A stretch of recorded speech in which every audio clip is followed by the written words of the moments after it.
Ამ დრომდე არ დაუკავებიათ თავდამსხმელი, რომელმაც გასულ ღამეს 31 წლის კაცს მძიმე დაზიანებები მიაყენა. ბექა ონიანის დედის ინფორმაციით, მის შვილს ფიზიკურად სავარაუდოდ პოლიციელის შვილი ივა ტყეშელაშვილი გაუსწორდა. კამერის ჩანაწერები კი, რომელიც მომხდარს ასახავს, გამოძიების ხელშია. ახალგაზრდა მუსიკოსი ხელოვნურ კომაში სტაბილურად მძიმე მდგომარეობაში რჩება. მეოთხე დღეა ავტოსაგზაო შემთხვევის შედეგად მტკვარში გადავარდნილ გიორგი სამუშიას ეძებენ. ამავდროულად დღეს მთავარისთვის ცნობილი გახდა, რომ მდინარეში კიდევ ერთი ადამიანის ძებნა-შველის ოპერაცია მიმდინარეობს. ერთ-ერთი მაშველის თქმით, ახალგაზრდა მამაკაცი მტკვარში წუხელ გადახდა.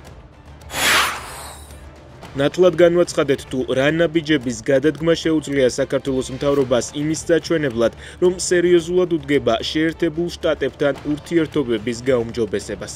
ტრამპისა და ვენსისთვის გაგზავნილ წერილზე კობახიძეს ამერიკის შეერთებული შტატების სახელმწიფო დეპარტამენტის წარმომადგენელი პასუხობს. ორშაბათს დილის 10 საათზე ტელეფონით დაველაპარაკები პუტინს, შემდეგ ზელენსკის. ინფორმაციას ტრამპი სოციალურ ქსელში ავრცელებს.